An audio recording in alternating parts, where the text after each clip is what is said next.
promote girls in STEM-related fields. A number of discussions at continental level have been held in regards to including a component on women and girls into the broader Smart Africa agenda, and this has been supported by the commitment of the African heads of state and governments to accelerate sustainable socio-economic development through ICTs as embedded in the Smart Africa Manifesto, which was endorsed in Kigali in October 2013. Today marks the start of convening the Smart Africa Women's Summit as exciting new session that will bring to the forefront strategic interventions and recommendations to be pursued to empower women and girls in ICT. In order to push this agenda fast forward, therefore, a process to craft the Smart Africa Women and Girls Declaration was initiated and allowed time for various stakeholders, including governments, offices of Africa First Ladies, the academia, and the private sector to input to it. Yesterday marked yet another memorable occasion where the said declaration was further discussed and improved for endorsement, and it highlights the following three principles. Principle number one is to increase access, affordability, and safety of technology for women and girls. Principle number two, empower women and girls with digital skills. Principle number three, to increase the participation of women and girls in STEM. In order to realize these principles, a lot has to be done, such as combating cultural norms around our cities, as well as the promotion of positive masculinity, mentorship programs, inclusiveness of women with special needs, such as those with disabilities, knowledge transfer and cross-country exchanges, research and collection of disaggregated data, just to name a few. A strong monitoring and evaluation mechanism is key in this journey. Your Excellencies, we governments present here commit to take the lead in implementing the said declaration of the Smart Africa Women's Declaration. However, we recognize that we cannot move on and get there on our own. I therefore call upon our dear partners, the private sector, international and national organizations, academia, to join the journey and implement the said principles of the declaration, which was given a beautiful name yesterday, the Kigali Africa Smart Women and Girls Declaration. I thank you very much.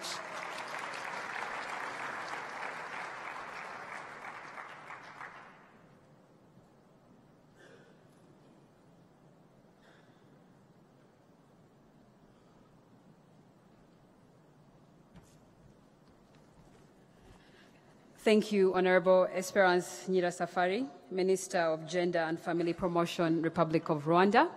I would like to congratulate you and all those that are involved in putting together this fantastic initiative that will be hopefully growing the number of women and girls in science, technology, engineering, and math. Now I would like to welcome Karen Butlerson, President, Institute of Electrical and Electronics Engineers, to please come and give her remarks. Thank you.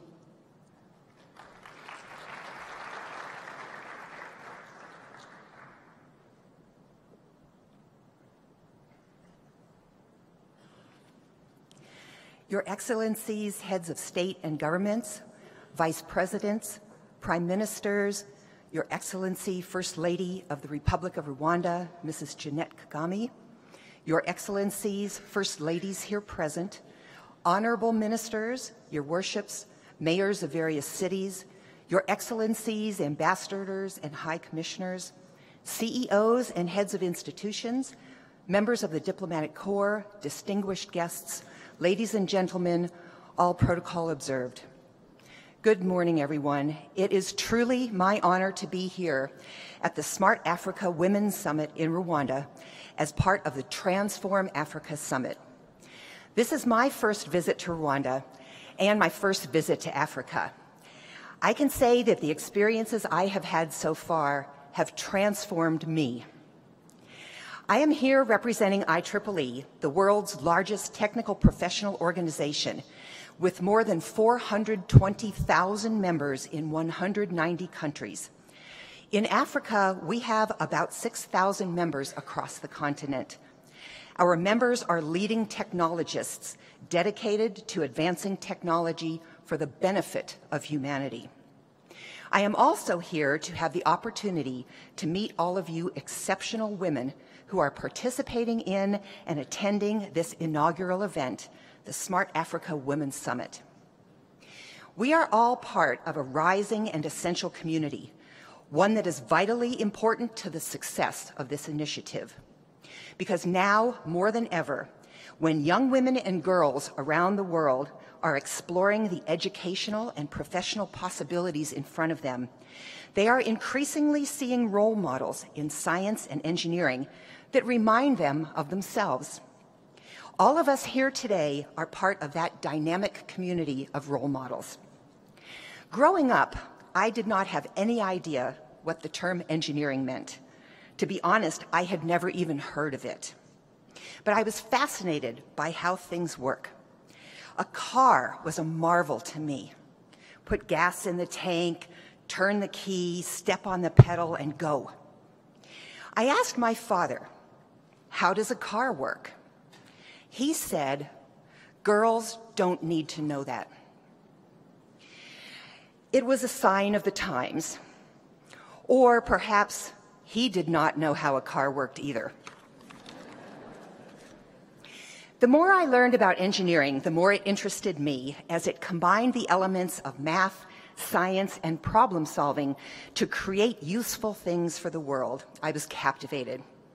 This is why engineering is so appealing to me, because we can really do what IEEE's motto states. We can advance technology for the benefit of humanity.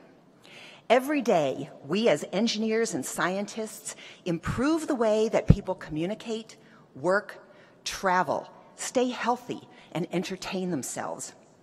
We build buildings and bridges. We develop new products. We solve climate change and bioengineering problems. If you love math and science, you can do amazing things for the world, and that is appealing to both women and men.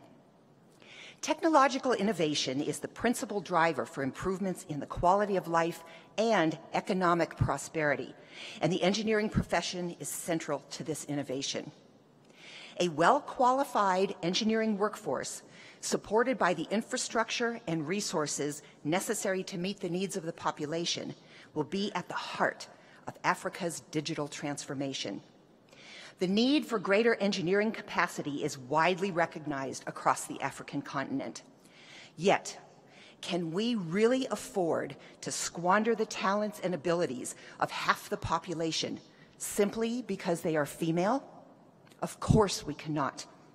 That is why there is no such thing as too much support for STEM education and encouraging participation by our young women and girls. There is no such thing as too much time spent on exploring new possibilities to advance technology for the benefit of humanity. And most importantly, there is no such thing as too much support for women in leadership roles in the classroom, the boardroom, and the corridors of governmental power. At IEEE, we believe young professionals, male and female, are the key drivers of tomorrow's innovations and are integral to advancing technology for humanity. IEEE strives to bring together at a local level those technological innovators who have a desire to learn, collaborate, and give back to their community.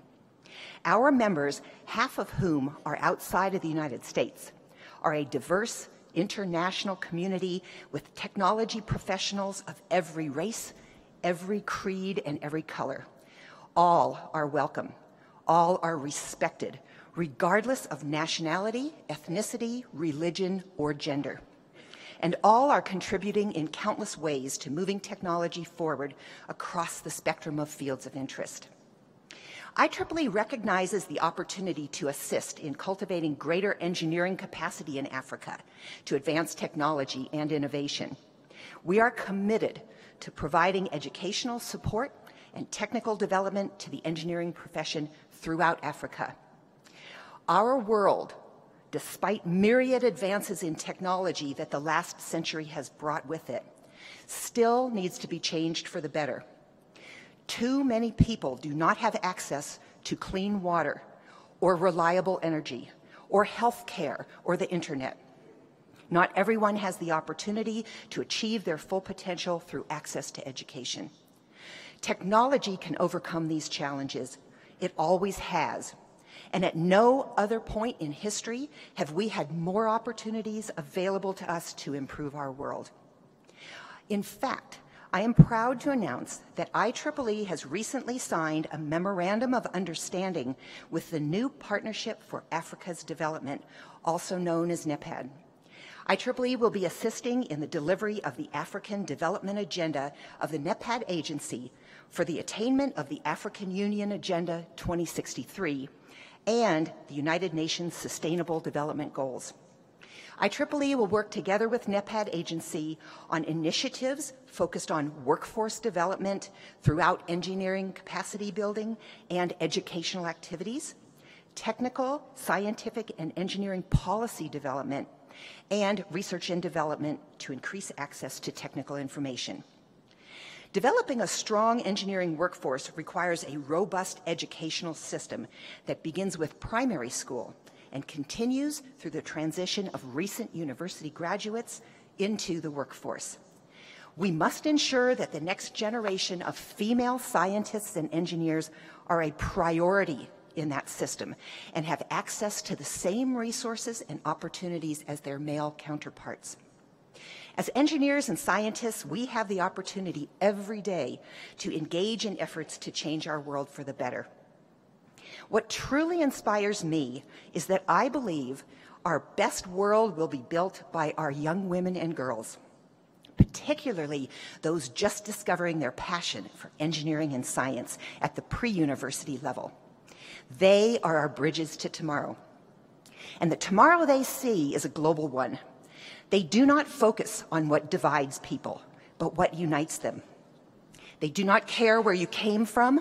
They care about the ideas you are bringing to the collaborative work that you are engaged in. They do not erect borders. They overcome barriers. They do not discriminate. They embrace differences. They care about humanity and how the technology they are working on can benefit our global community. In closing, I wish to inspire all of us to continue to use our abilities to help support one another and strive towards our shared mission by reading one of my favorite quotes from a famous U.S. statesman. Never doubt that you are valuable and powerful and deserving of every chance and opportunity in the world to pursue and achieve your own dreams. Within the global technical community, we are all valuable. Our abilities as individuals, coupled with our strength as collaborators, makes us powerful. Together, we will pursue and achieve the dream of a better tomorrow for Africa and all humanity. Thank you.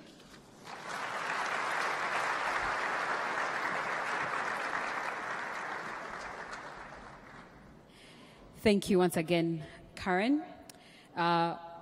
We will be looking to you for mentors as we build a strong cohort of smart women and girls in Rwanda. Next, the Executive Director, the Undersecretary General of the UN and Executive Director of UN Women, Mrs. Pumzile Mlambo Duka, will be coming up to give her remarks. Before she does that, as she comes up, could you please play that video to set the scene for her speech? Thank you.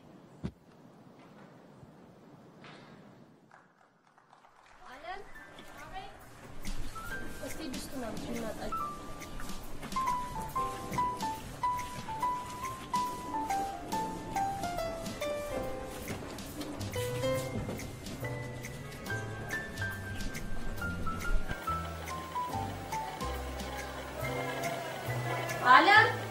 Ahmed?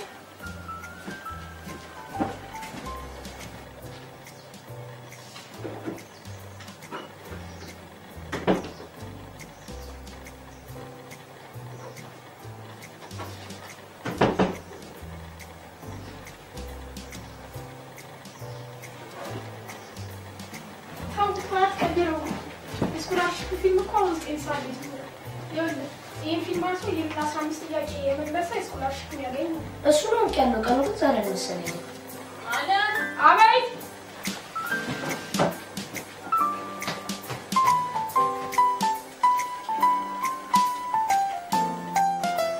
Alan, jambara, jambara.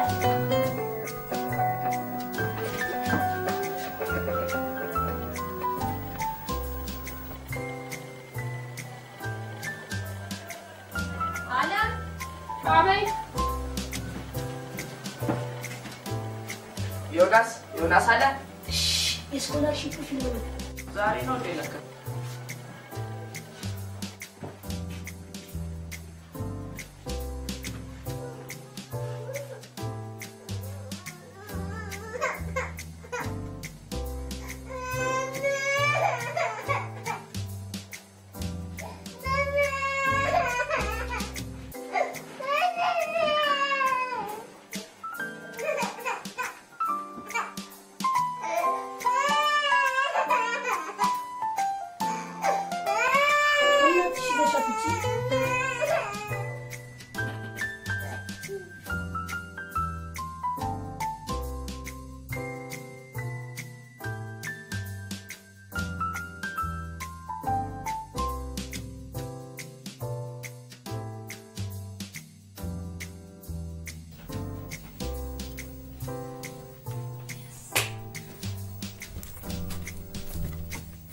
Iar să le scholarship-ul la Genianico. Amalie, scholarship-ul la Genianico.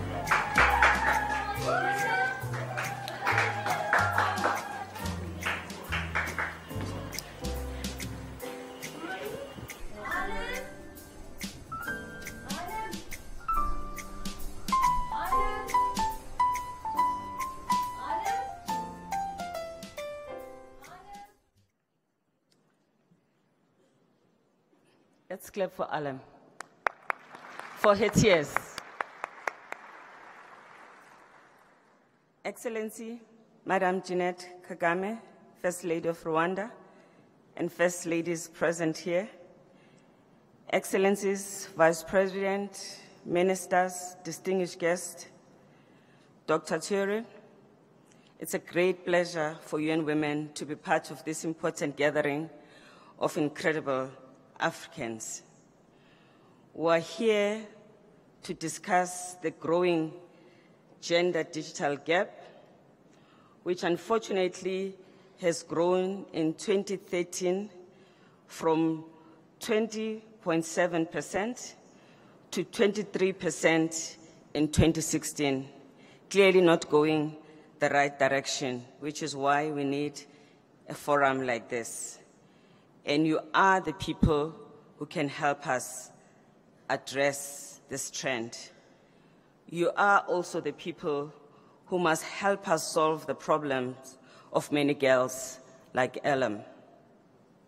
I use this video many times in audiences like this so that we can remind ourselves why we do the work that we do together. It's for girls like this to wipe their tears, so that she and her brother and mother can realize their full potential.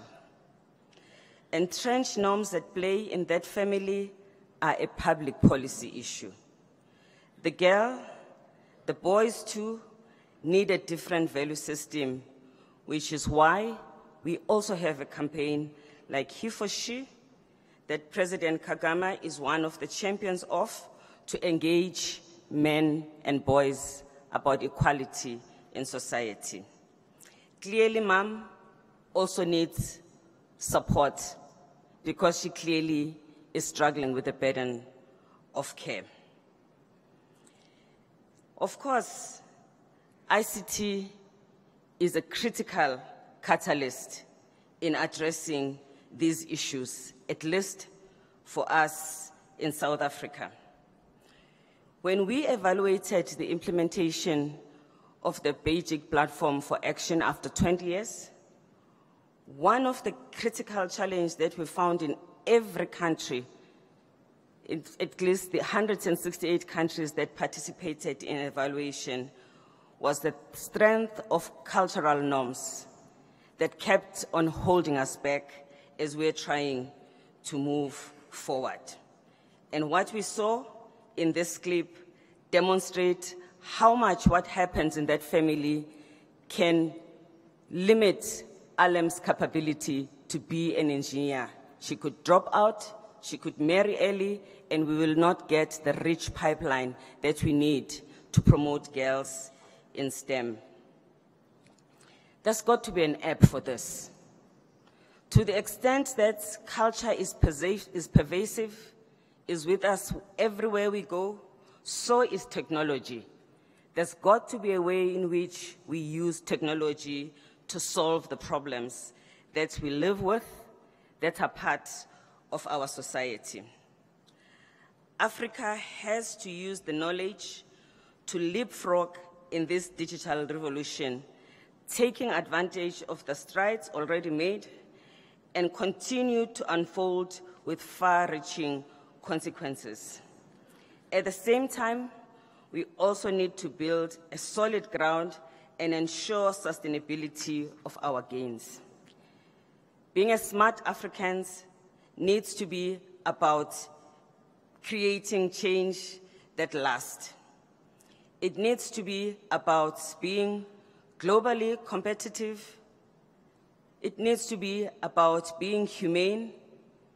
It needs to be about ensuring that in our villages there's a smart mama, there's a smart farmer, there's a smart market woman, there's a smart vendor, and there's a smart girl and boy. Our quest for disruptive change in Africa cannot be about another app that takes pictures of food. It has to be about solving substantive problems in the world. In 2015, when we transited from the Millennium Development Goals, we adopted the Sustainable Development Goals.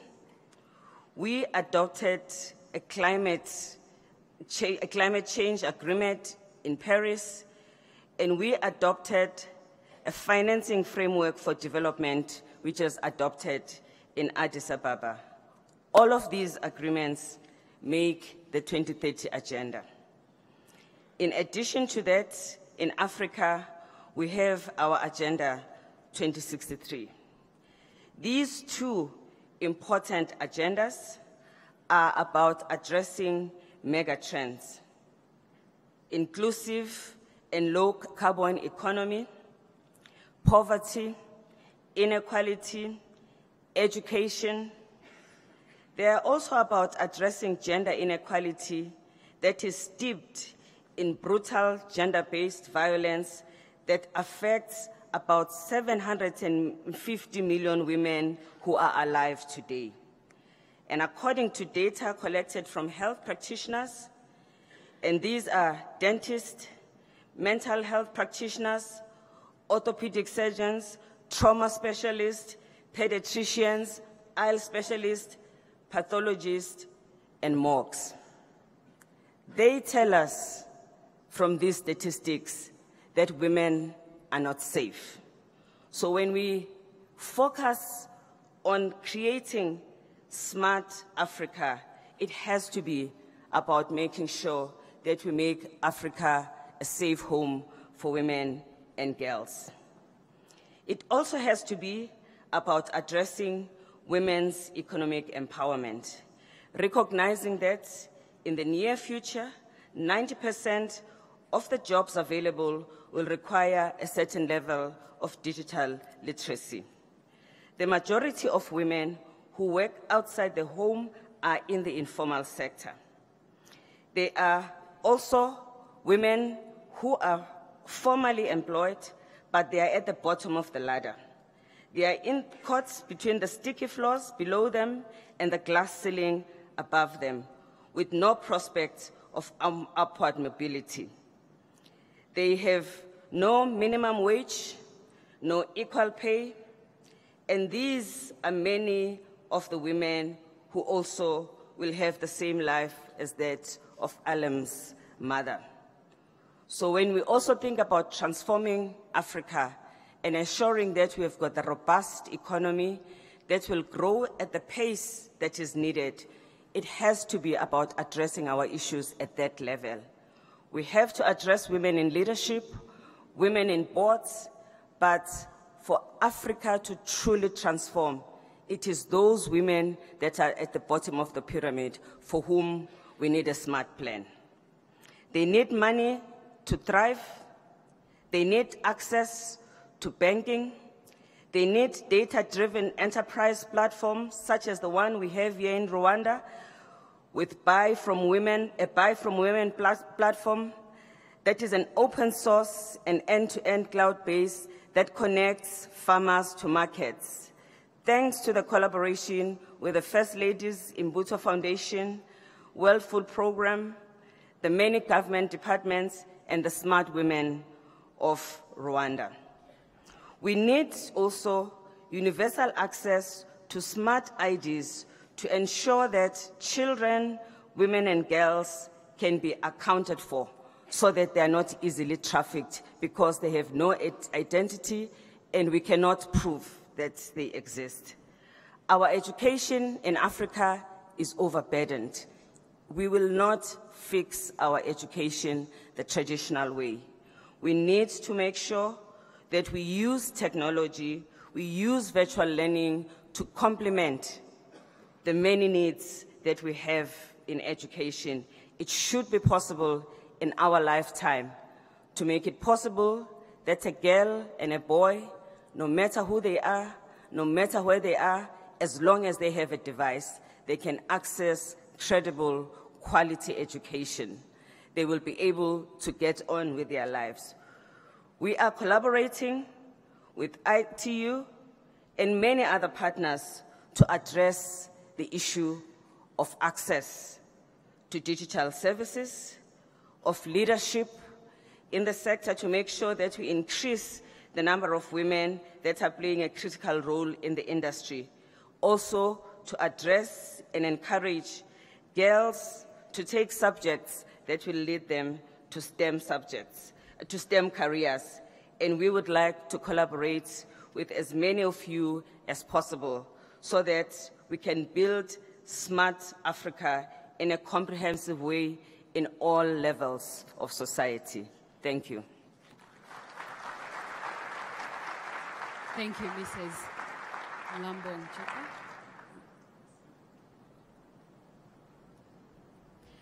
Thank you once again. The UN is a supporter of Miss Geek Africa. They have been with us since the beginning in 2014. And we are proud to have a champion like you at the UN, knowing that Africa is represented there as a voice that will support the growth of the Smart Africa Women and Girls cohort. I would like now to invite Her Excellency, the Vice President of the Republic of Zambia, Mrs. Inonge Mutukwa Wina, to provide her remarks. Thank you.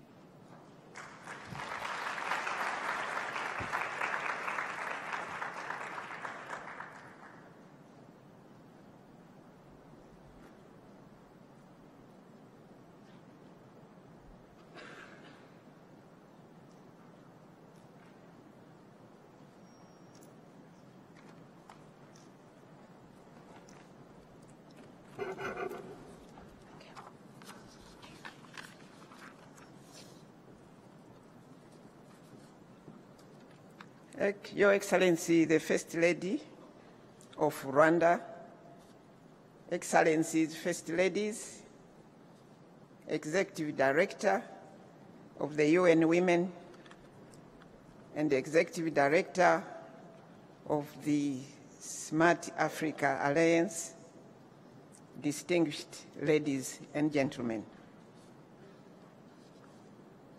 Allow me to express gratitude for the warm reception and hospitality extended to me and my entourage since arriving in this beautiful city of Kigali.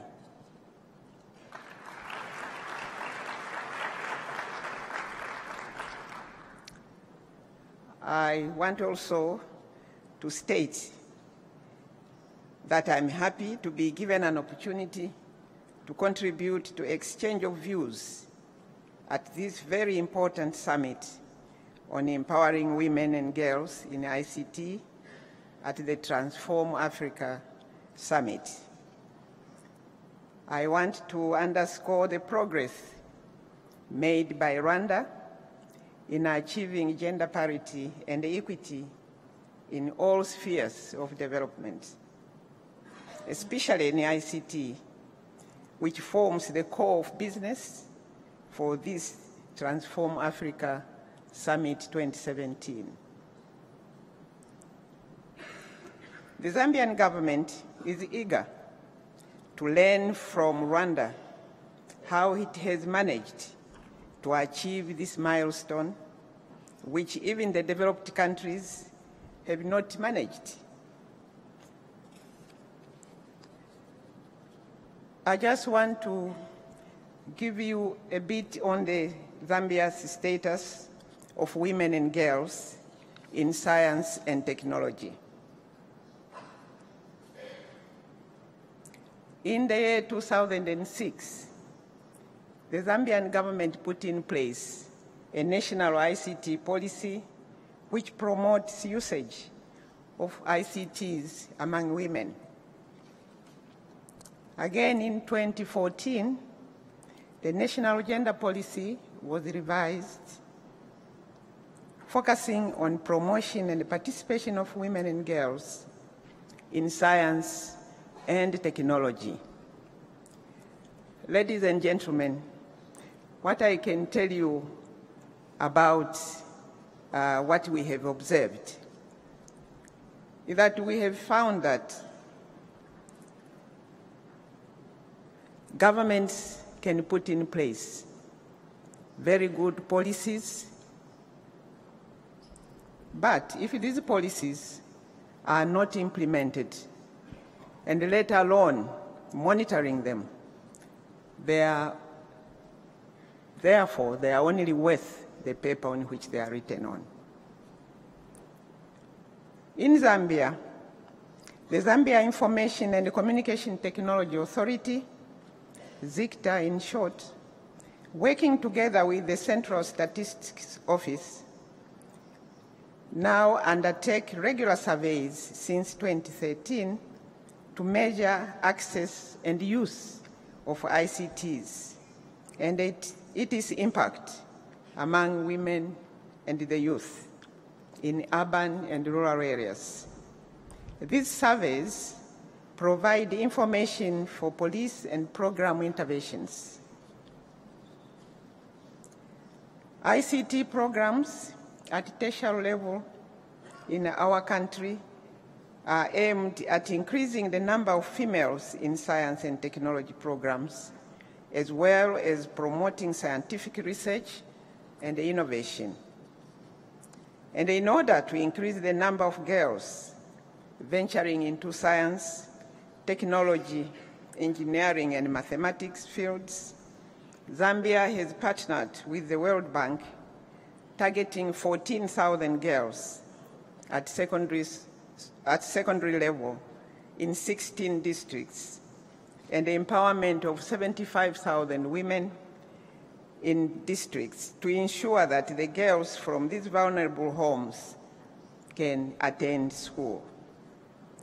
and government through the Zambia Information and Communication Technology Authority supports digital talents, talent shows, where girls showcase their innovations in the field of ICT. ZICTA is also running a program called Girls Be Informed, which involves girls giving talks to their fellow pupils in primary and secondary schools, whereby sensitizing them about the importance of ICTs while encouraging them to consider taking up careers in the field of ICT or start their own businesses. Further, government has made the ICT curriculum implementation in schools compulsory. Now, in all this, we are also acknowledging that there are challenges.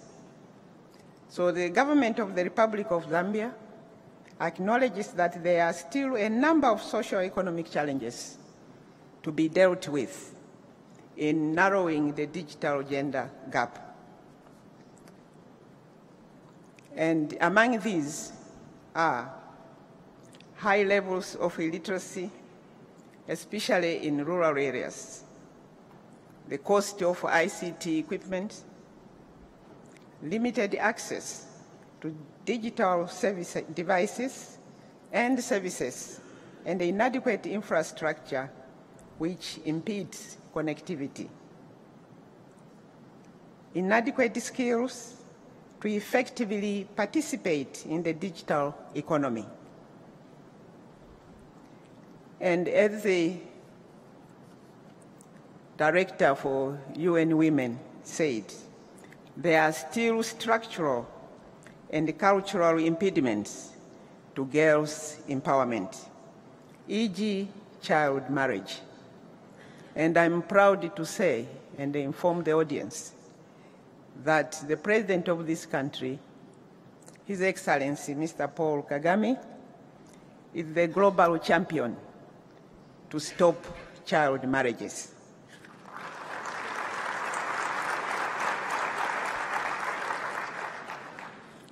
And additionally, my own President of the Republic of Zambia, Mr. Edgar Chagwa Lungu, is also the champion of the He for She campaign to stop early marriages in Africa.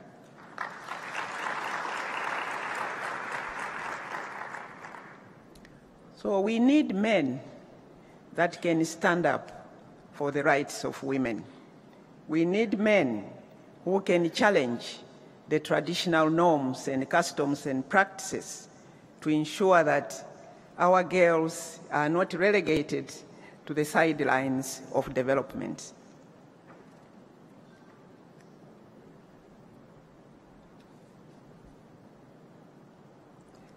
Among the challenges, there is lack of space and platforms to promote, for the young women, to promote their entrepreneurial business skills and models, as well as lack of financial support. Then what is the way forward to fast-track girls' inclusion in the ICT revolution, in the transformation of Africa? I think there's a lot we have learned from this summit. And among these is political will. In Zambia, political will is there, but we need to enhance it and also instill a sense of urgency in the implementation of these programs. Again, we need to develop an enabling infrastructure. We need investing in capacity building, skills, and developing tailor-made programs and continue the training of women and girls. We need to promote homegrown solutions in collaboration with the private sector. We also need to continue encouraging young women and girls to invest in creativity, talent development, and innovation. And more importantly, we need enhanced collaboration between state actors and the private sector in order to accelerate digital integration. Let me conclude by saying that investing in girls is investing in the future prosperity of our countries. I thank you for your listening. Thank you, Your Excellency, Vice President of Zambia. Thank you for those remarks. I think they capture the heart of the Smart Women and Girls Declaration, which I hope shall be implemented by the Ministries of Gender, ICT, and Education to really grow the number of smart women and girls in Rwanda. Our next speaker is the leading champion of women and girls in Rwanda, whose Imbuto Foundation has been working for 15 years. I think you should clap for that. For 15 years to elevate girls in education, especially in STEM. She's the First Lady of the Republic of Rwanda. Welcome. Thank you.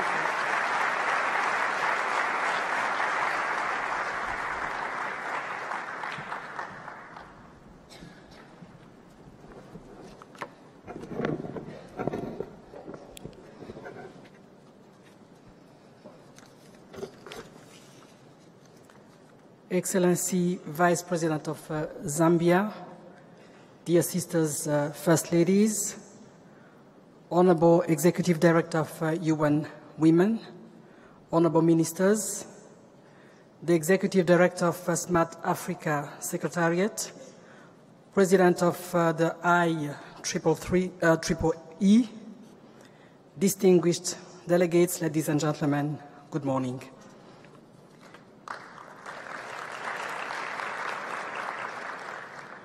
Allow me to start by expressing my appreciation for our gathering on this day for the Smart Africa Women's Summit through this exciting platform given to us by Transform Africa Summit to continuously learn how to further embrace and promote smart technologies in the course of the sustainable development of our continent. Through today's important conversation, we, as citizens of the world, are called to leverage our diverse positions to join governmental and non-governmental efforts for the inclusion of our women and girls in the heart of the current ICT revolution. I would also like to take this opportunity to congratulate everyone here who played a role in the finalization of the Smart Africa Women and Girls Declaration, which is now set for implementation and look forward to everyone's full engagement in the journey to bridge the gender divide and ensure women and girls in Africa actively participate in the digital economy.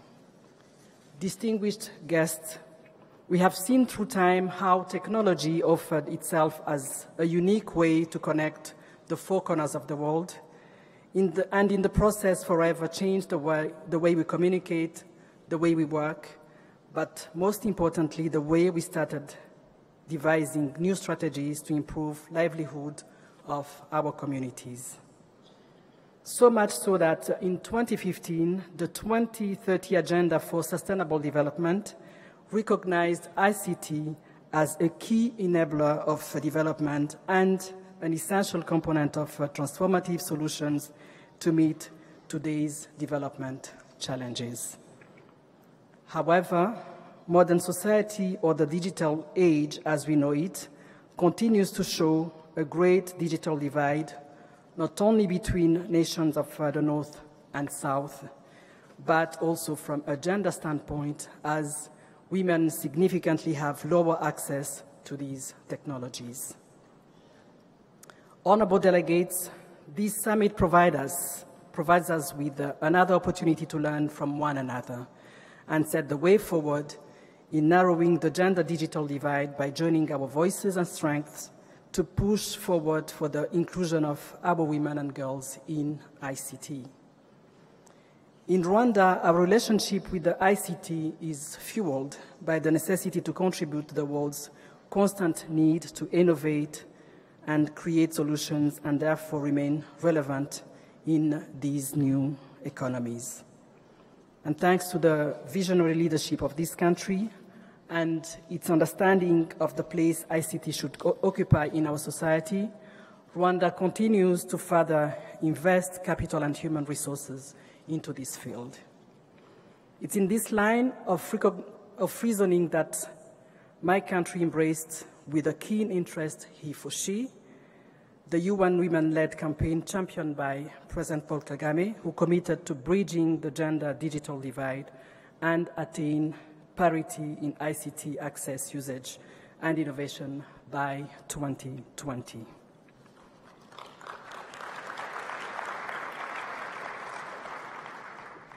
Our drive to use ICT as a central engine in the transformation of Rwanda into a knowledge-based economy has led us to adopting different programs, such as the One Laptop a Child. Launched in 2007, this program has provided over 270,000 laptops to primary school children and has afforded them the opportunity to discover and strengthen their computer skills. Recognizing the power of ICT to improve livelihoods through increased access to information, products and services, we simply could not ignore the need for platforms that celebrate and encourage more women and girls to pursue that field. For instance, my foundation, Imbuto, conducts a yearly Best Performing Girls campaign as part of the Promotion of Girls Education project, through which girls who complete their secondary education with the highest academic achievements are rewarded with laptops and an ICT training which teaches them how to use and fix computers.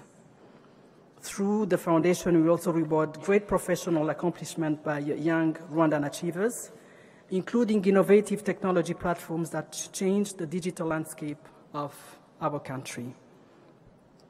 This edition of Transform Africa Summit has also highlighted the Miss Geek initiative, which through an annual competition gives young women the opportunity to showcase their ICT-driven solution to a challenge they witness in their communities, and through this process inspires other young women to pursue a career in this field. Other initiatives such as the investment-centered Rugori Fund, which will be presented today by the Rwandan chapter of New Faces, New Voices. The Pan-African organization working for the financial inclusion of women is another innovative approach using digital tools for the economic empowerment of women and girls. Distinguished audience, looking forward, we can see that ICT empowers our women and girls to realize what they too have something to do, to contribute for their communities to fully thrive, while beautifully challenging them to design culturally relevant solutions. However, this path towards total elimination of the gender-digital divide will only be made possible if we are able to learn from each other's successful initiatives, while fostering enabling environment characterized by a better access to and affordability of technology, the development of our women's digital skills, even for those with less formal education, and the promotion of women in the STEM fields. As I conclude my remarks, I would like to emphasize once more that we must continue to advocate for ICT to be adopted as a tool for true gender empowerment and equality, whether through new approaches like the Africa Smart Women and Girls Initiative, which is unveiled today, or by adopting resolutions from diverse high-level international forums on the question. Together, let us stay the course for better ICT inclusion at all levels of our society, so members of our communities, regardless of age or gender, can fully benefit from the impact of these new technologies. Together, let us ensure that no one is left behind in this exciting fourth industrial revolution we all should be part of, as it holds great promises for all communities to raise global income levels while improving quality of life around the world.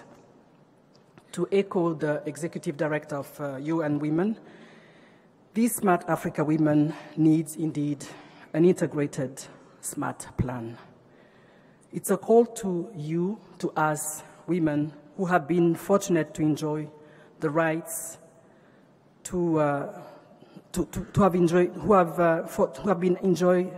fortunate to enjoy the rights, to remember to reach out to those many women who have not been equally fortunate.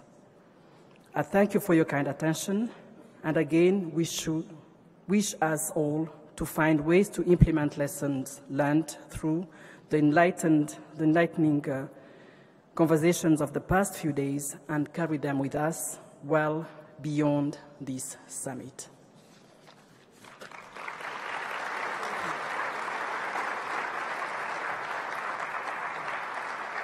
Thank you, Your Excellency, for those great remarks.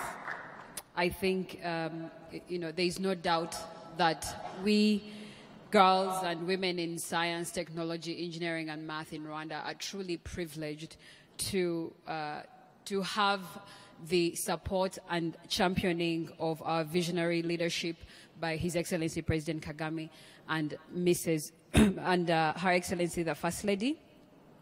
There is no question, at least in our minds, that Rwanda is undoubtedly the best place to be a girl, and we women and girls in STEM feel this every day. Next, we have a panel discussion on the great task of bridging the digital gender divide. I would like to welcome our panelists on stage. The moderator, Nanjira Sambuli, Digital Equality Advocacy Manager at the World Wide Web Foundation. Mpule Kwelagobe, Managing Partner, Quest Capital LLC. Doreen Bojgan Martin, Chief of Strategic Planning at the International Telecommunication Union, and Dr. Monique Sanzabaganwa, Vice Governor, National Bank of Rwanda. Welcome, ladies. Sorry. As well as Ms. Sanie Korat, the Director of the Division of Gender Equality at UNESCO. Thank you. Before the panel begins, may I request that you please play that video before we start. Thank you.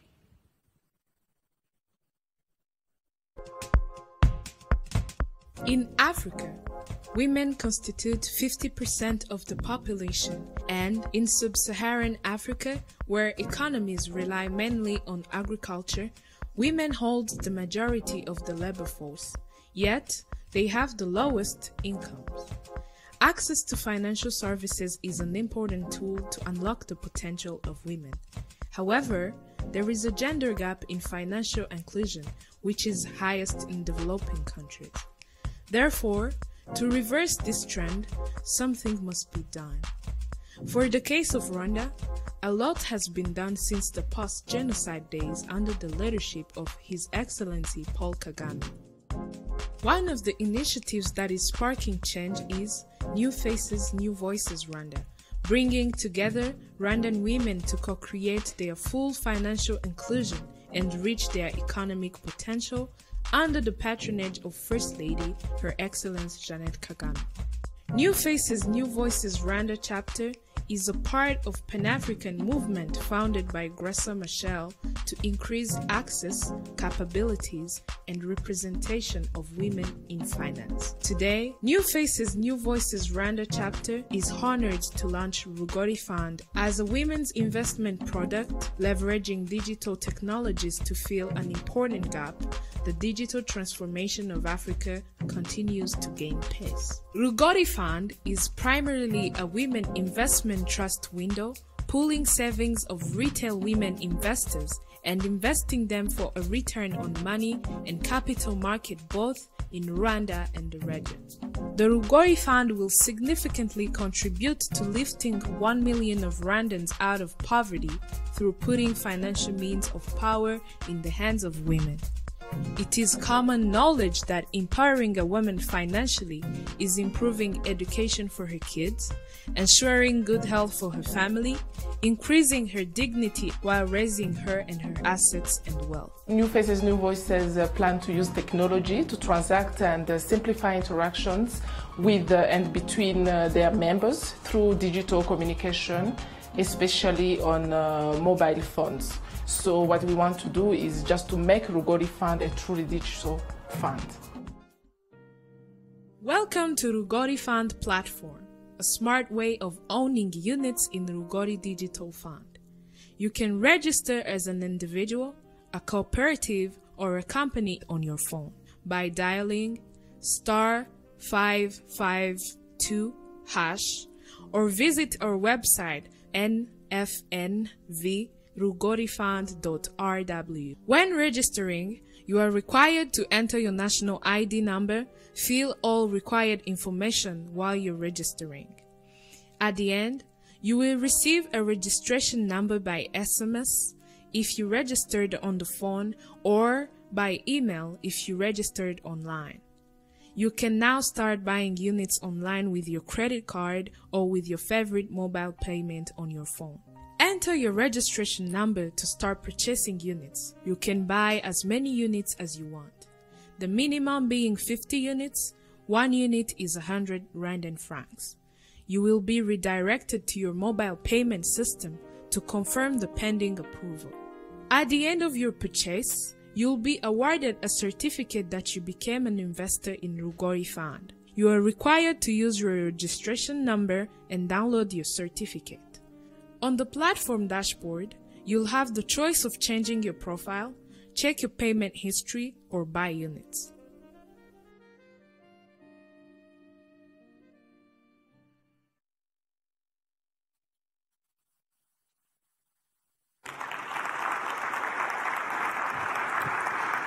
Good morning, ladies and gentlemen, Your Excellencies, all protocol observed.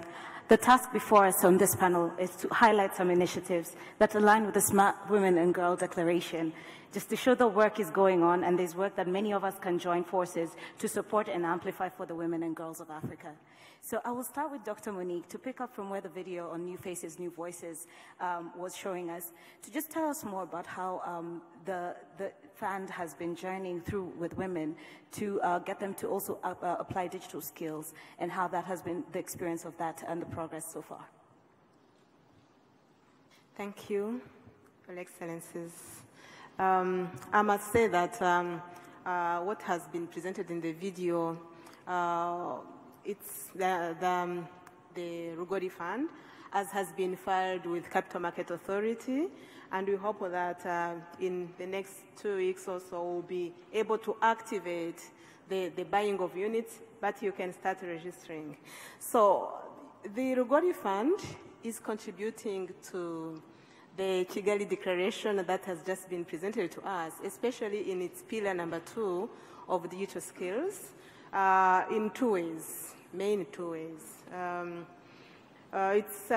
It's providing an appealing and very relevant content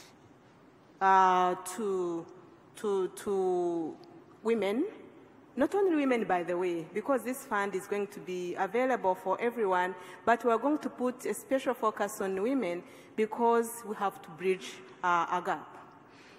In Rwanda, let me give you an example or a picture of how women stand in financial inclusion. We have close to 3.4 million of adult women, which means age above 16 and above. And 87% of them are financially included. That's really good news, 87%.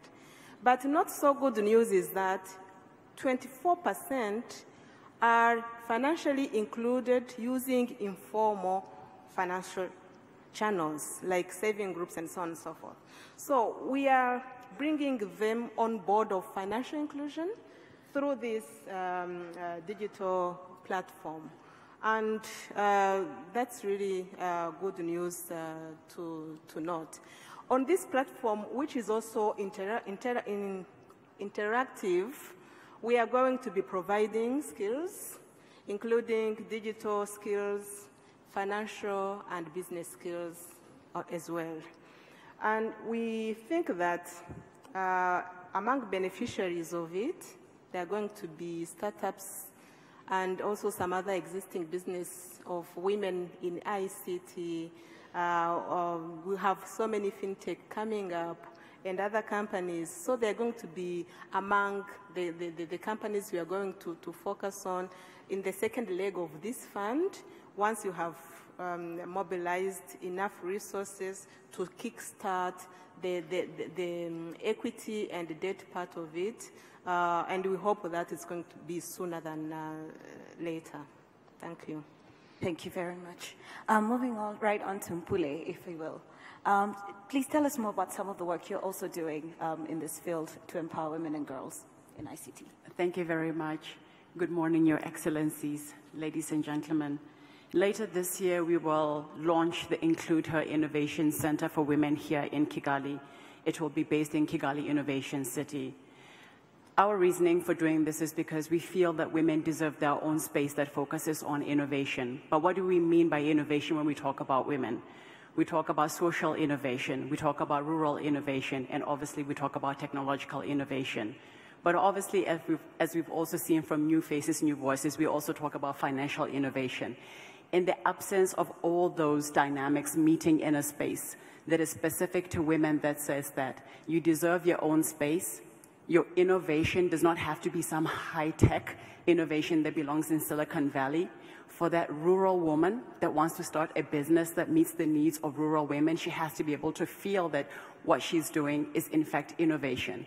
And so we want to be able to base ourselves in an ecosystem that is already about innovation. So imagine you have a physical space. Women can come in with their social innovations, but then you can leverage all the technological innovation of young people that are at Carnegie Mellon University, that are at Ames, and I happen to sit on the board of the African Institute for Mathematical Sciences, and obviously the African Leadership University that will also be based in Kigali Innovation City. Being able to bring them together within the space of women and say, first and foremost, let's address the time poverty of women and girls, because really that's what that video from UN Women was about. And in the absence of really understanding the roles and responsibilities of women and girls and how to address that time poverty so that we're limiting the time that they spend fetching water, fetching firewood, cooking, the responsibilities we saw from Alem of having to take care of her sibling and then being deprived the opportunity of getting further education, unless we create a space for women that really seeks to address all those issues and then unlocking capital for women to finance the scaling of these solutions, then we really will not be able to bridge the digital divide. Thank you very much. We've had a bit from the local perspective or local interventions, but now I want to turn over to Doreen to give us a more of a global perspective. Across the world, women and girls are being left behind, and international bodies like the ITU are also looking into this. So please tell us a bit more about how you're coming at it from the global perspective.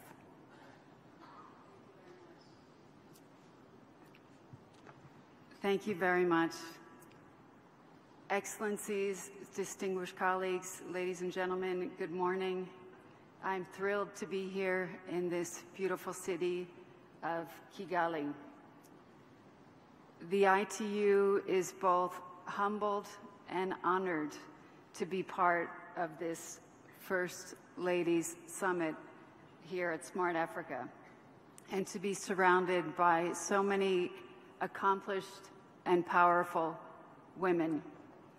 We commend His Excellency President Paul Kagame and the Executive Director of Smart Africa, Dr. Hamadoun Touré, for placing the digital gender gap front and center in this summit.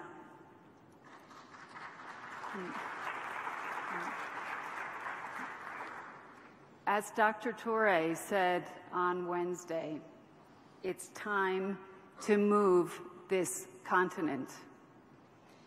And as His Excellency President Paul Kagame said, it has to start with people. People have to be the starting point. People, and that means men and women. Together with men and women included, we can leapfrog to the fourth industrial revolution, and we can all participate in the digital economy. As we also heard from President Kagame yesterday, we need political will and a sense of urgency.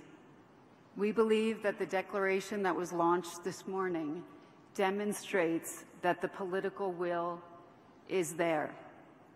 And as the Executive Director of UN Women highlighted, the digital gender gap is growing. So I believe that that shows us that the sense of urgency is also there. So we have the will, and we know it's urgent. 250 million fewer women are online than men, and that represents 20 times the population of Rwanda, and that gap is growing. That gap is biggest here in Africa, and it's time to close that gap. Throughout many of the sessions that we heard this week, we heard it's time to think big. We need to think big, and that means that we need big strategic interventions. But we need to also be local. We need to think local as well.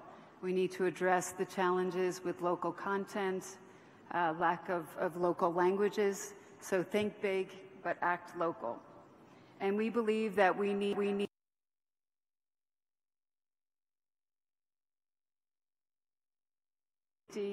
literacy.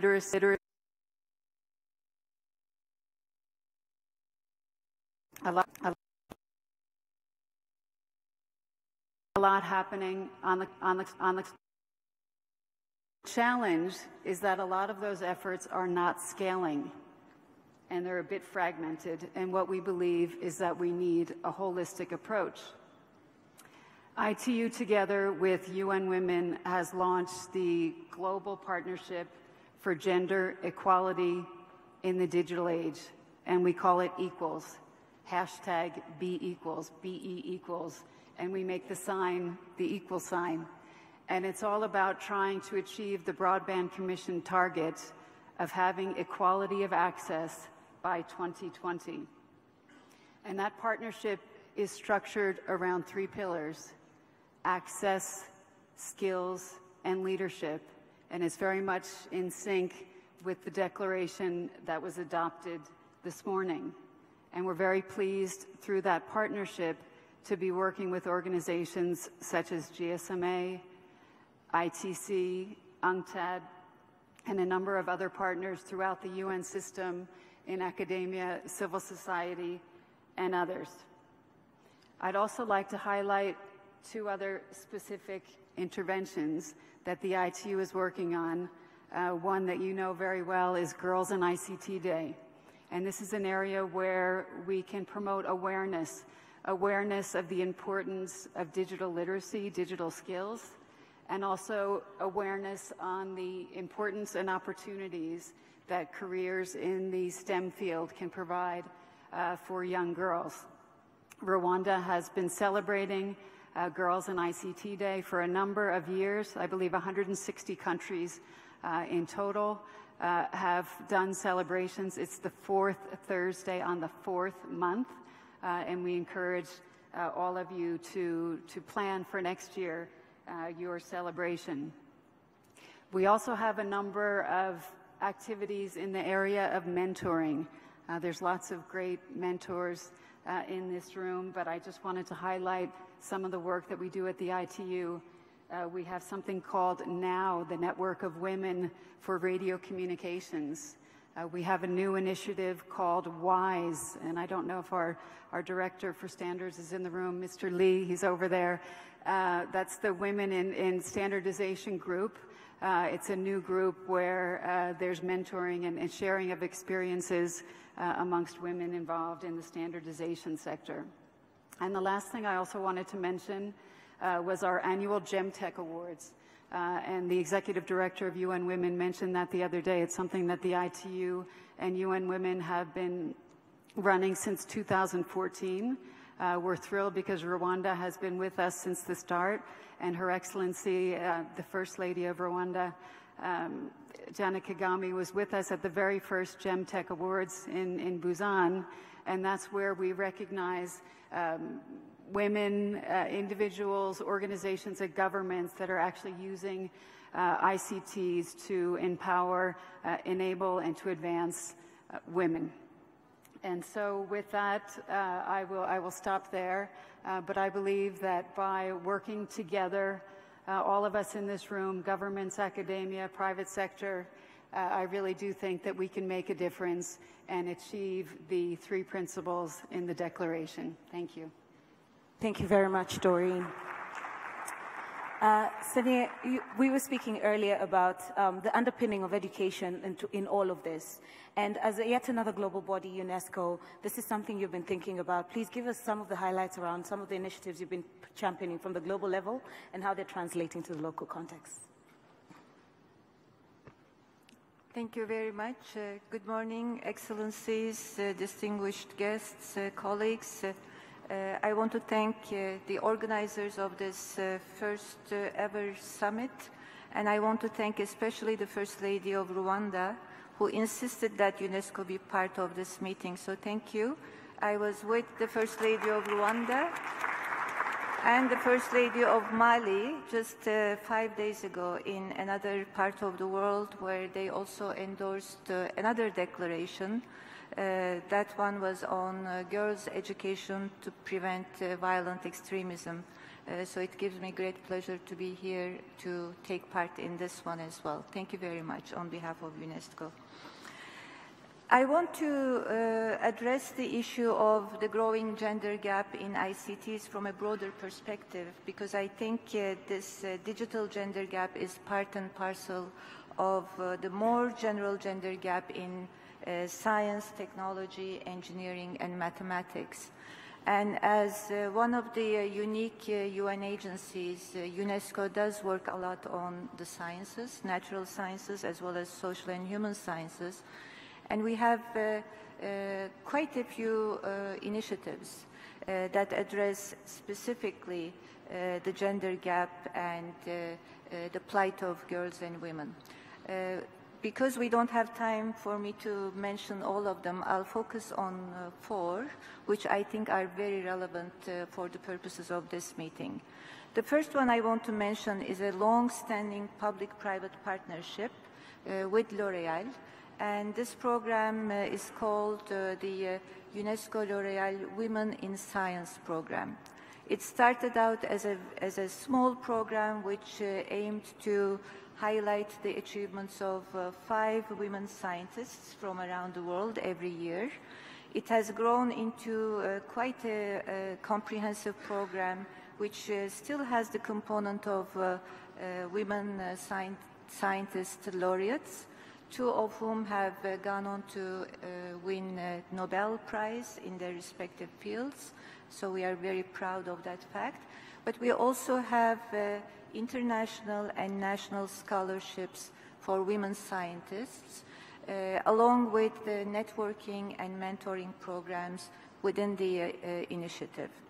A second program I want to mention is actually one we launched with our sister agency, UN Women, and it was an idea that was launched by the Executive Director of UN Women and my Director General, Ms. Irina Bokova, who was here on the first day. And this one is about reaching adolescent girls and young women through education and empowering them through education, which has a very significant ICT component, thanks to the insistence of Ms. Fumzile, who has a great passion for ICTs in education. A third program I want to mention is one that was launched by Ms. Bokova when she first took over the post of Director General at UNESCO. It's called the Global Partnership for Girls and Women's Education. Within that program, we again have several public-private partnership initiatives, and one stands out. It is the one we started implementing in Senegal to reach illiterate adult women, because according to UNESCO research, we have a serious problem which is not going away in terms of adult illiteracy. The number of adult illiterates in the world is close to 800 million, which is a big number, and the percentage of women in this big number is 2/3, which has not changed in the last 20 years, even by one single digit, which is a very alarming fact. So in this program, in this initiative, we partnered up with a private sector company to reach adult illiterate women in rural areas especially through the use of ICTs. And allow me to give you one anecdote. I visited one of the project areas and I met a woman by the name of Rokeya. I never forget her name. She was in her 40s and already a grandmother. And when she showed me how she could use her handheld, her mobile phone to send messages to her husband who was working in another part of the country, we both had tears in our eyes, because she was explaining to me that with this skill that she recently gained, she was able to help her children and grandchildren with their schoolwork. She was able to send messages to her husband, help other women in the village do the same, and she had become an important personality in the village that the chiefs were consulting about every issue. So I saw the impact of this one device on the life of a woman and how it changed her own image of herself. So it's a very precious program for us. Last but not least, I want to mention a program that we launched last year, again, public-private partnership. In this one, we target not the girls themselves, but the teachers who teach girls and boys in schools. Because we believe that through our studies, there's a lot of unconscious bias and stereotyping in the classroom, which is committed unwittingly, unknowingly, by the teachers, by the school administrators, and sometimes by ministry officials. So we are trying to train them how to reach girls, how to teach them STEM subjects, and how to make sure that girls as well as boys benefit from these programs. So I will stop here. Thank you. Thank you very much. As we wrap up, I'll ask each of you to just share with us, now that we've heard about great initiatives, starting from the local level, some at the global level, how do we measure progress to make sure we actually are able to account for all these efforts and how they're actually empowering women and girls through ICT? So if I may start with you, Dr. Monique, and make our way back down the panel. Thank you. New Faces, New Voices Rwanda chapter, we are part of a Pan-African network of New Faces, New Voices chapters. And we are also very active globally through the Alliance for Financial Inclusion. And as chapters, we are coming together, learning from each other, and also committing to push the data issue or strategy of how you monitor what is happening and who is doing what, because really with evidence, then you can drive policies.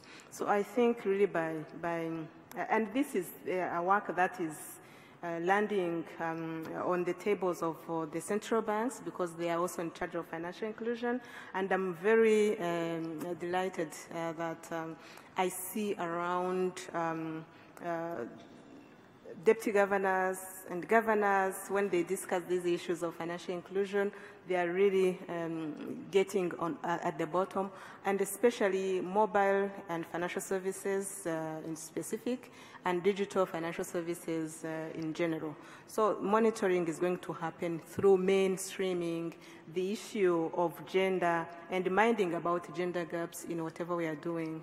And just a final note, for those who wish to have more details about this initiative of Rugori Fund, I would wish to announce that we'll have a luncheon later on today after the closing.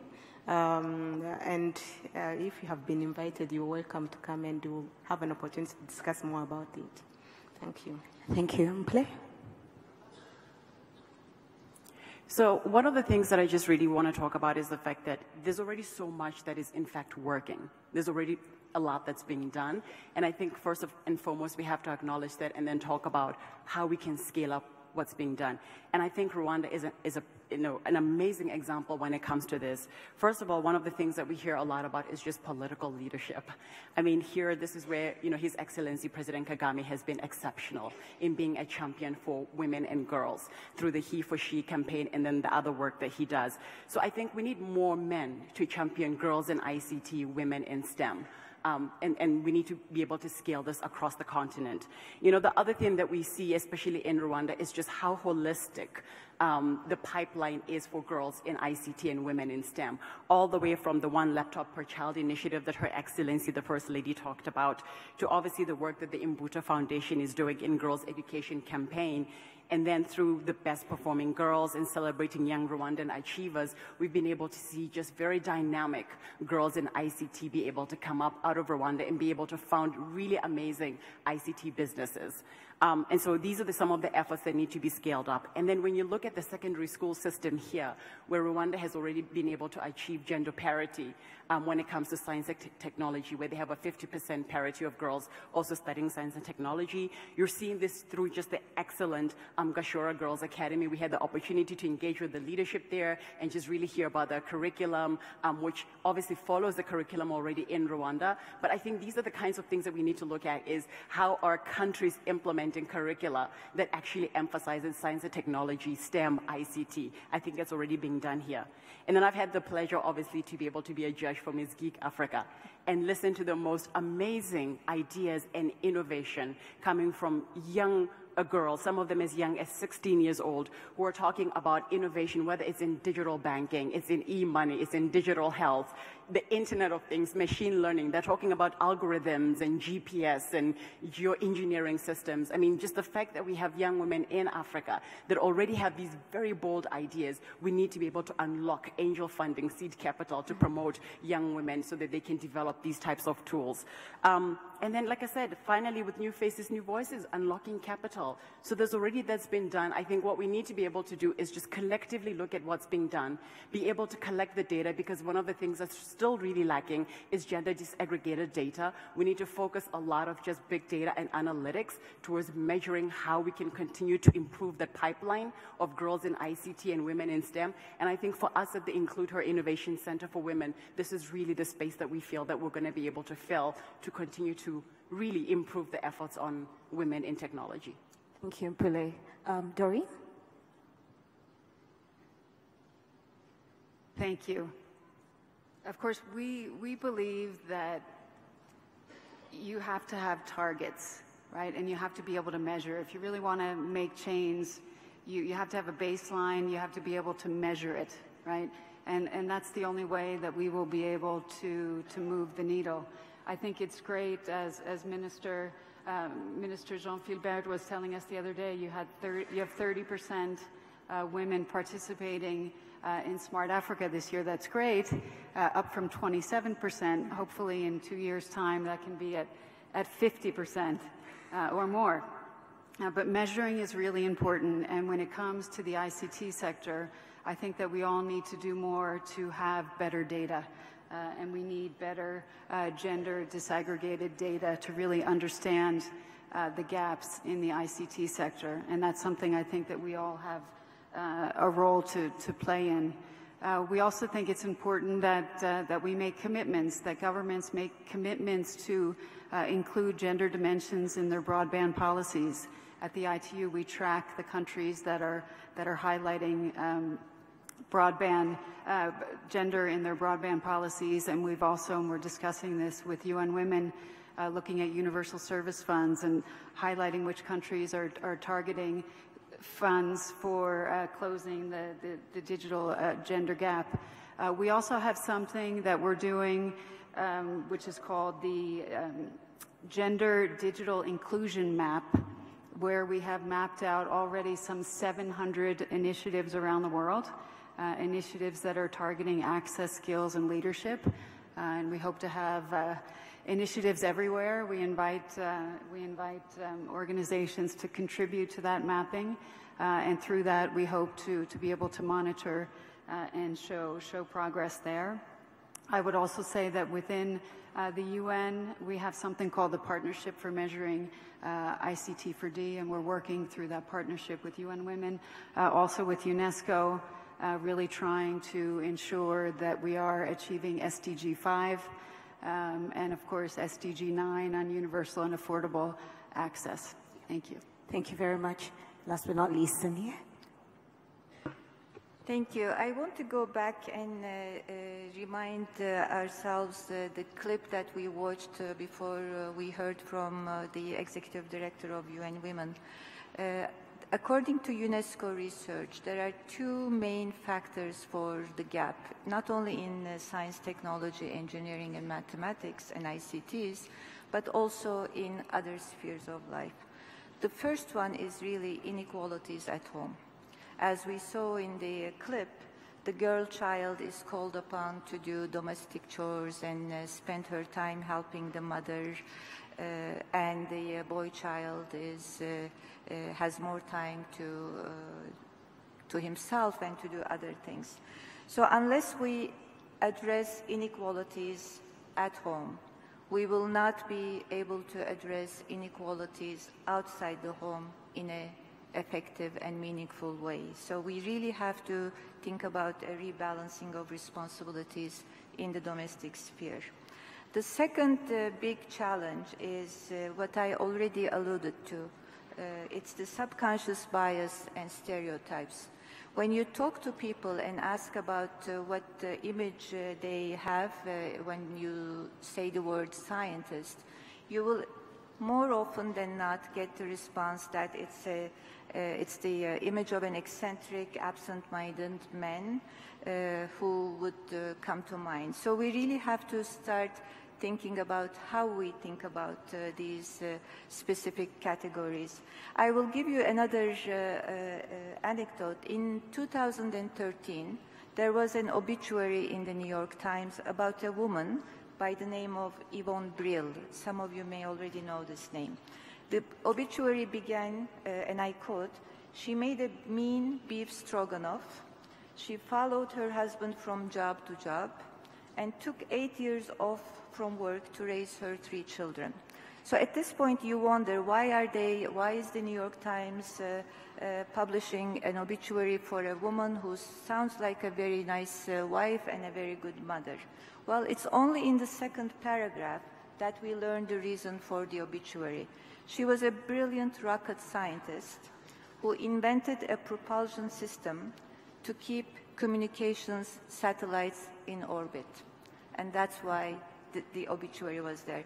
We never think of men in this way. We don't know about their marital status usually. We certainly do not know about the domestic chores that they are good at. So it really has to be something that we start thinking about seriously in terms of changing all these mental images and pictures that we have in our heads. So UNESCO is doing a lot of work in that area. We are trying to fight against stereotyping and unconscious bias through education, but also through our programs in the area of communication and information, because we also believe that media has a big role to play to change stereotypes, and also through our work in the area of culture. Thank you. Thank you, and thank you very much to all our distinguished panelists. Ladies and gentlemen, what we've had are initiatives that exist. I believe that by the time we come to the next Transform Africa Summit, we will be talking about more, including many other initiatives in the room represented here today, and more importantly, that we'll be able to show how we're measuring progress. Thank you very much. Thank you to our panelists. Thank you for that rich discussion.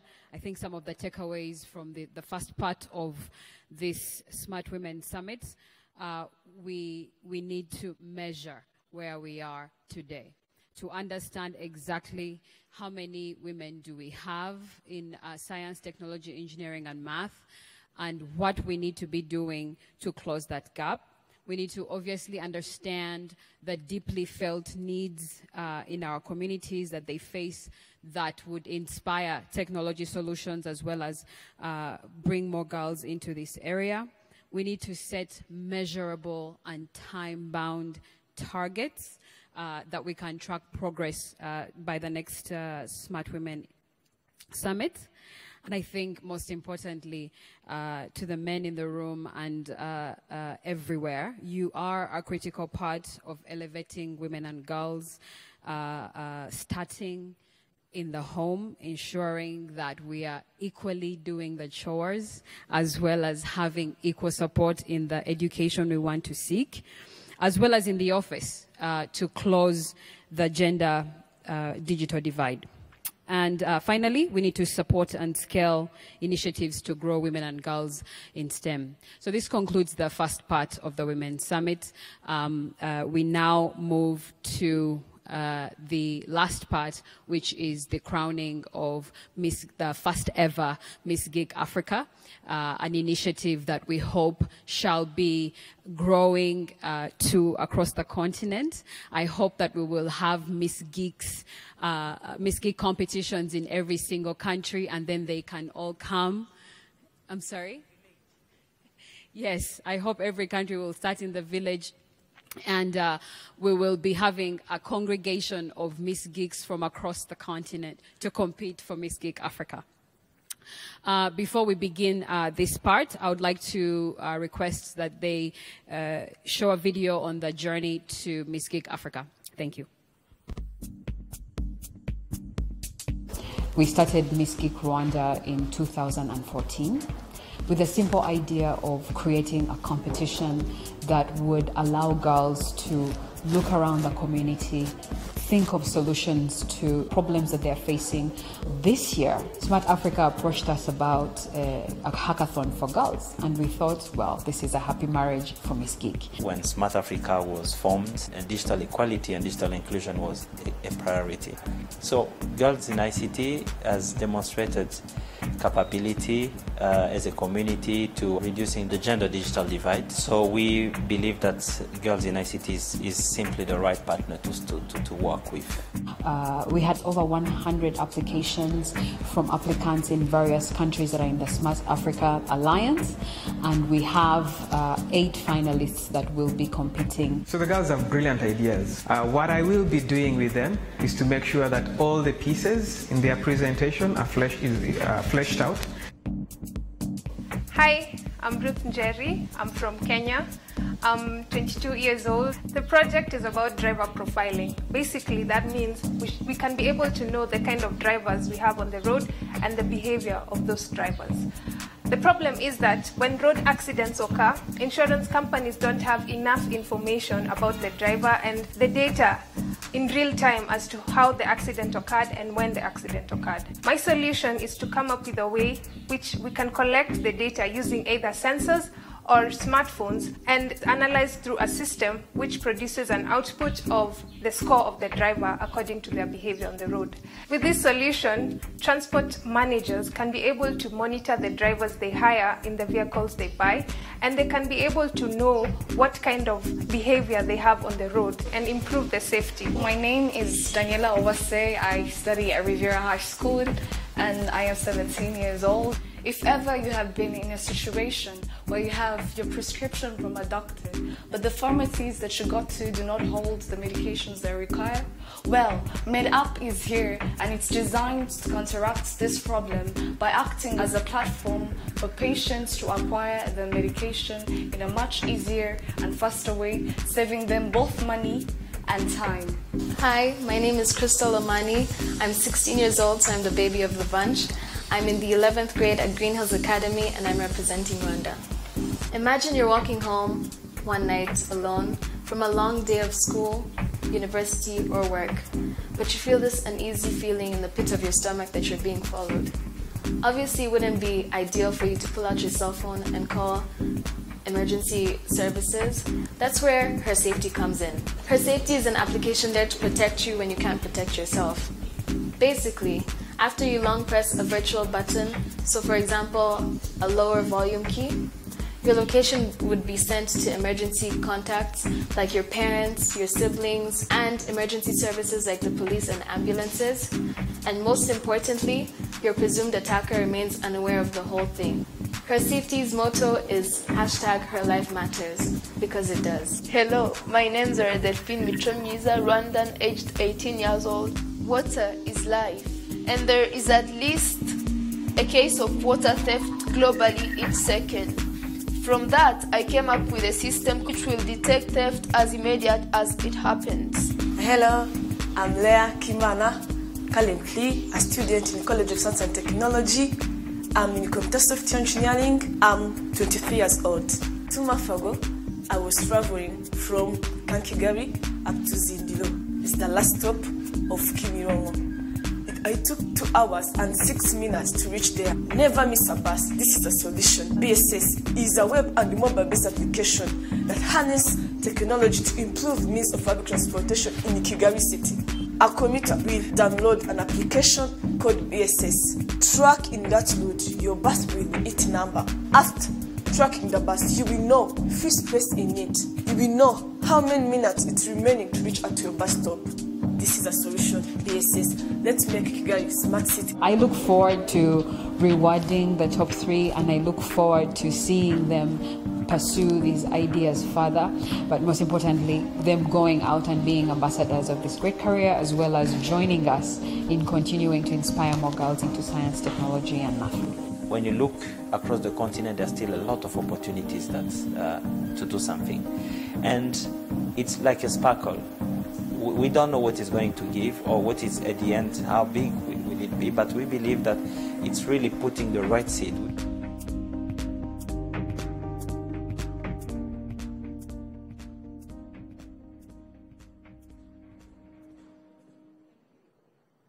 Thank you once again. So I will walk you through how we are going to do the rewarding. I'm going to call upon the final 8 girls who made it out of all those applicants to the finals of Miss Geek Africa. And then after which we will go into the rewarding. All the girls will be getting will be recognized with a certificate, and our top 3 girls will be rewarded by our distinguished First Ladies. And then we will and also receive a certificate from the country director for UNDP, who are our great sponsors. So I would like to please welcome the girls to walk to their designated place. And they are Redemptor Inema from Rwanda, Alice Mukashaka, Salamata Manmane Sani from Niger, Daniela Owase from Kigali, from Rwanda, Crystal Omani, Delphine Michomiza, Leah, and Ruth from Kenya. Please stand there. Oh yeah. Ugumehas, just stay down there, sorry. I would like to welcome our First Ladies who will be rewarding the girls up to the stage. I'll be calling upon you. Yes, I'll be calling upon you in order of the prizes. So please, First Lady of Sao Tome, First Lady of the Republic of Mali, and our First Lady, Mrs. Jeannette Kagame of Rwanda.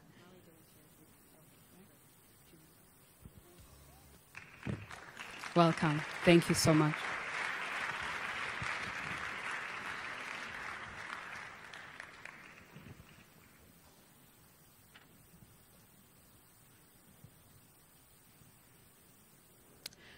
So we're going to start off with our 5 finalists. They will be coming up to be recognized by our First Ladies, Country Director, UNDP, as well, who will be giving them their certificates. Yes. I will be calling them up in the order of those certificates and the order of the winner. So without further ado, I would like to welcome Redemptor. She and proud. Thank you. So Redemptor Inema, please come to be recognized for your great work of making it to the final. Next is Alice Mukashaka, Salamatu Mamane Sani, Daniela Uwase, and Christo Omani are some of our 5 finalists who made it this far. So that means that those ladies standing in the corner are our finalists, and one of them is going to be Miss Geek Africa. So our second runner-up is Delphine Michomyiza. She will be receiving 1 million Rwandan francs, a laptop, among other things. And she's going to be rewarded by the First Lady of Sao Tome. Okay.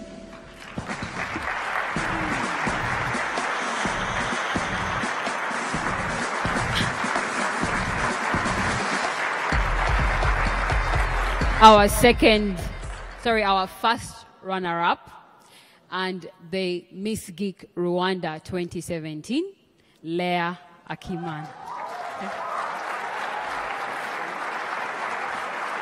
She wins 2 million Rwandan francs, and thanks to Rura, she will be traveling to Busan at the International Telecommunications ITU World Congress. Congratulations, Leah. And that means the first ever Miss Geek Africa is Ruth Waiganjo from Kenya.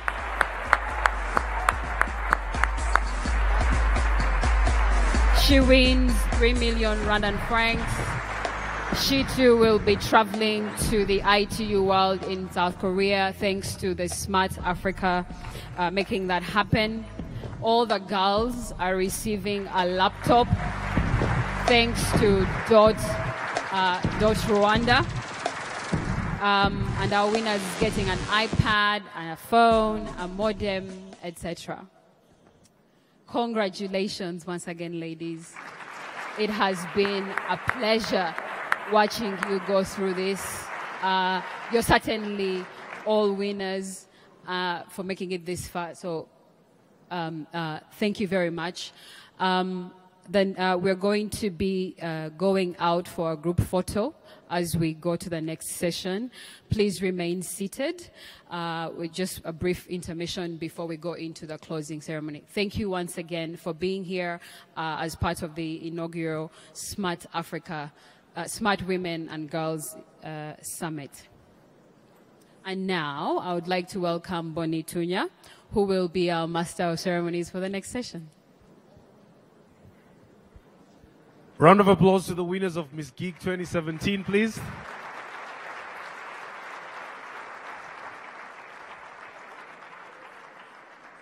So we're going to go very quickly to the photo session right outside. We're not taking a break. We just have probably a health break of about 5 minutes. Then the closing ceremony will begin. So take a quick break. We'll be back here in just under 5. Thank you.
Murakaza neza mu Rwanda. Bienvenue au Rwanda. Welcome to Rwanda. Mnakaribishwa nchini Rwanda.